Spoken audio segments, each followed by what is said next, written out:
예, 윤상현입니다.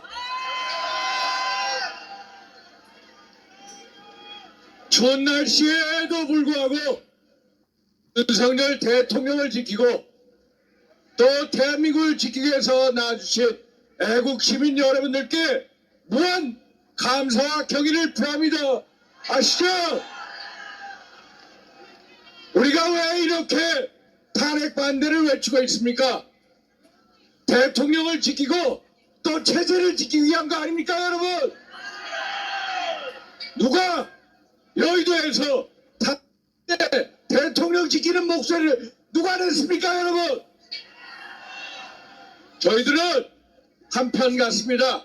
저 윤상현은 8년 전에도 박근혜 대통령 지키기에 모든 걸 던졌고 또 윤석열 대통령 지키는데 대한민국 체제에 수호하는데 최선을 다해서 건질 겁니다. 아시죠? 저는 오늘 어제 사법부를 보면서 너무나 비통한 감정을 지울 수가 없습니다. 대한민국 헌정사상 처음으로 현직 대통령에 대한 체포영장이 청구가 되고 또 발부가 되었습니다. 체포영장 청구도 헌정사상 처음이요. 체포영장 발부도 헌정사상 처음이요. 그런데 이 모든 게 원천적으로 무효고 이 모든 게 불법인 거 아십니까, 여러분?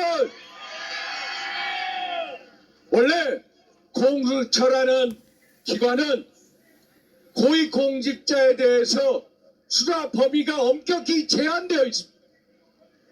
직권남용이라든지 직무유기라든지 뇌물수수 등 이런 범죄로 국한이 되어 있습니다. 내란죄 혐의는 이에 들어가지도 않습니다. 여러분 아시죠? 그런데 수사권과 기소권이 없는 공수처가 어떻게 체포영장을 발부하고 또 맞춤형으로 서부지법원에다가 판사 쇼핑을 해서 발부하게끔 이렇게 해체할 수가 있겠 말입니까, 여러분? 사실 여러분, 대한민국 공수처 잘 아시죠? 문재인 정부 때 검찰을 견제하기 위해 만든 기관이 공수처입니다. 연간 200억의 예산을 써가면서까지 제대로 된 구속영장, 최근에 현재 심산 비상계엄 이후에 그 점을 가지고 구속영장을 청구해서 한 번도 구속영장이 발부된 적이 없습니다. 국민의힘 국회의원들에 대해서 통신자료 비밀리에 들춰보기도 했고요. 이성윤 전 문재인의 최고 검찰의 앞잡이라고 불리는 이성윤 전 중앙지검장에 대해서 관용차를 제시하는 관용차를 제공하는 황제의전 논란에 휩싸였던 조직이 바로 공수처입니다. 알고 계시죠, 여러분? 공수처의 주특기가 바로 출국금지. 12월 3일 비상계엄 이후에 12월 9일 일주일도 안 돼서 윤석열 대통령에 대한 출국금지를 요청했습니다. 여러분, 민당의 이재명 아버지 잘 아시죠? 이재명 12개 혐의에 5개 재판을 받고 있는데 출국금지 조치되어 있습니까, 여러분? 안 되어 있습니다. 이재명에 대해서는 출국금지조차 안 돼 있는데 어떻게 대한민국 대통령에 대해서 출국금지 조치를 청구해서 출국금지 조치를 시킬 수 있단 말입니까? 여러분, 어떻게 대한민국 단군 이래 최대 비리 혐의자로 불리는 이재명보다도 더 못한 자범이 윤석열 대통령이란 말입니까? 이게 말이 됩니까, 여러분? 말이 안 되는 겁니다. 말이 안 되는 수사권을 남용하고 있는 집단이 바로 공수처인 겁니다. 공수처는 내란죄에 대해서 수사권 기소권이 없으니까 뭐라고 얘기하는지 아십니까? 직권남용 혐의로 근거를 해서 소위 말해서 내란죄 혐의에 대한 관할권을 주장. 그런데 이건 법리적으로 타당하지가 않습니다. 내란죄 직권남용 혐의라는 게 죄명 자체가 죄명의 중대성이 엄격하게 차이가 있어 수사적으로 이런 식으로 엮어가는 것은 올바른 수사가 아닌 별건 수사를 하겠다는 겁니다. 그래서 윤석열 대통령의 우리 대변인 윤곽근 전 대구고검장이 얘기한 대로 결국 이러한 내란죄 혐의도 이런 거에 대한 수사는 언제 해야 되느냐? 탄핵 심판 절차가 끝난 다음에 해야 되는 거 아닙니까, 여러분? 맞죠, 여러분? 저는 오늘 사법부에 대해서 엄청난 분노와 통탄함을 가지고 있습니다. 저는요, 한마디로 우리 사법부에 좌파 사법 카르텔이 작동한 거 있는 것 같아서 너무나도 마음이 아프고 통탄합니다. 원래 공수처의 관할법원 제1심은 서울중앙지법입니다. 그런데 어제 체포영장 청구를 어디로 했습니까? 서부지법에 했습니다. 왜 서부지법에 한지 아십니까? 아시죠? 사실 공수처가 지금까지 구속영장을 7번 청구했습니다.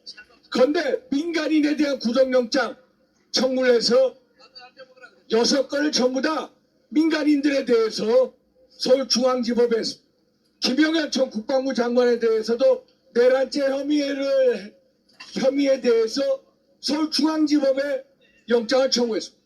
그러면 당연히 윤석열 대통령이 검찰 수사를 받으면 그 자료가 서울중앙지검으로 가고 당연히 서울중앙지법으로 가야 돼요. 그런데 왜 서울중앙지법에 안 갔습니까? 왜 그러냐? 판사 쇼핑을 한 겁니다. 왜 서부지법에 가야 이모 씨라는 부장판사가 우리법 연구회 소속의 영장 전담 부장판사기 때문에 알고 계시죠, 여러분? 그런데 이 사람들의 영장 판사 쇼핑이 결국 통했습니다. 영장이 발부가 됐죠. 그런데 저는요, 이 서부지법이 좌파 사법 카르텔의 온상처럼 느껴집니다. 왜 그러냐? 체포영장을 발부한 부장판사 이모모 씨, 제가 이름은 대지 않겠습니다. 또 최근에 민당의 헌법재판 후보자로 선거의 정계선 후보자, 그리고 마은영 후보자, 전부 다 서부지방법원 법원장, 서부지방법원 부장판사를 했던 분입니다. 어떻게 서부지방법원만이 전부 다 똑같이 저 좌파 카르텔의 온상처럼 느껴집니다. 여러분들 똑같은 생각이시죠? 맞죠? 세상에 이런 식으로 하면 어떻게 공정한 수사, 공정한 재판을 받을 수 있습니까? 어제 윤곽근 대구 고검장, 제가 아끼는 사람입니다만 윤곽근 고검장이 나와서 하는 말, 우리는 정당한 사유로, 예를 들어서 체포영장이라는 것은 정당한 사유가 있을 때, 정당한 사유 없이 불출석할 때 체포영장을 청구할 수 있다라고 했는데, 소위 말해서 내란죄 혐의에 대한 수사권이 없는 공수처가 영장을 청구하는 것 자체가 불법이기 때문에 정당하게 불출석한 거다. 영장 청구도 한마디로 영장 발부도 불법이고 원천무효다 라는 얘기 잘 알고 계시죠? 이게 맞는 말입니까? 맞죠, 여러분? 이게 바로 맞는 말입니다. 저는요, 한번 보십시오. 민당의 아버지 이재명 잘 알고 계시죠? 이 사람이 12개 혐의 5개 재판을 받고 있습니다. 그런데요, 1심 선고가 난 게 지난달 11월 15일, 그전 9월 달인가 구속영장 청구가 됐습니다. 구속영장 기각했죠. 유창원 부장판사가 구속영장 기각했습니다. 기각할 때 이유가 뭡니까? 당 대표이기 때문에 증거인멸 가능성이 우려가 좀 적다란. 그런데 11월 15일 한번 보십시오. 1심 재판, 선거법 1심 재판 징역 1년에 집행유예 2년 받았습니다. 그런데 그게 1심 재판 얼마나 걸린지 아십니까? 소위 말해서 44개월 걸렸습니다. 44개월. 소위 말해서 44개월 동안 1심 선거 재판을 끌었던 것입니다. 그런데 왜 대통령에 대한 수사는 왜 이렇게 번개풀 콩 까먹듯이 이렇게 빠르게 합니까? 여러분, 제가요, 국회에서 이런 목소리를 냅니다. 우리 미국의 닉슨 대통령 잘 아시죠? 이분이 워터게이트 사건 때 아치몰드 탁스라는 사람이 특별검사가 임명이 돼서 그 사람이 워터게이트 호텔에 대한 민당 전국위원회에 대한 불법 도청 사건을 수사를 했습니다. 탄핵이 되기 전에 사퇴를 했는데 그때까지 걸린 기간이 무려 2년입니다. 2년. 2년이나 걸려서 진상을 파악한 다음에 탄핵 심판 절차에 들어가. 그런데 왜 우리는 12.3 비상경험을 민주당이 내란죄로 규정짓고 내란죄로 선도 그러면 공수처를 비롯한 수사기관들이 줄줄이 그에 따라가가지고 줄을 쓰고 왜 이런 식으로 하고 있느냐. 정책 편향성을 왜 드러내는지 아십니까 여러분? 결국 이재명 소위 말해서 조기 대선을 위한 것이다. 이재명을 위한 조기 대선 됩니까 안 됩니까? 안 됐잖아요 여러분. 우리는 누구나 공정한 수사 공정한 재판 대통령도 마찬가지. 이 사법부 올바로 서야 돼. 왜 우리가 엄동설에 나와서 이렇게 목소리를 높이고 왜 윤석열 지키기를 옹호하고 이렇게 외치고 있습니다. 대한민국의 사법부를 바로 세우기 위한 것. 여러분들의 함사 한마디 한마디 구호 한마디 한마디 함성 하나하나가 결국 대통령을 지키고 대한민국 사법부를 올바로 세울 것입니다. 아시죠 여러분? 예전에 끝내겠습니다.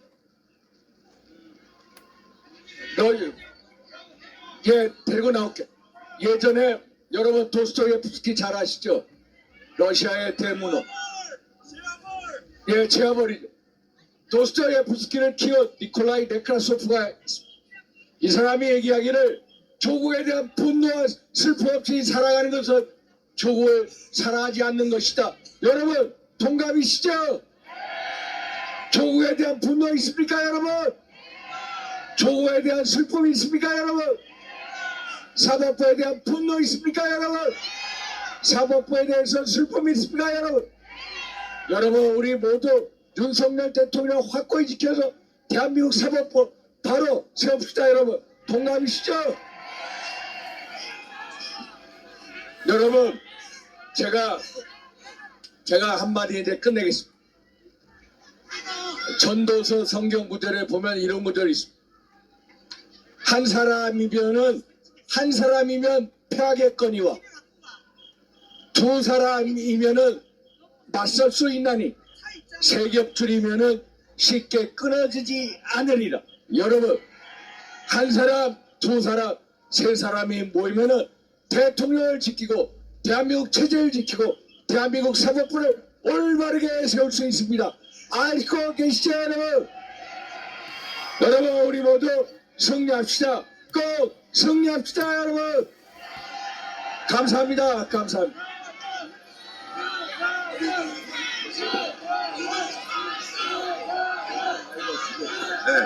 네, 우리 윤상현 의원님 화이팅!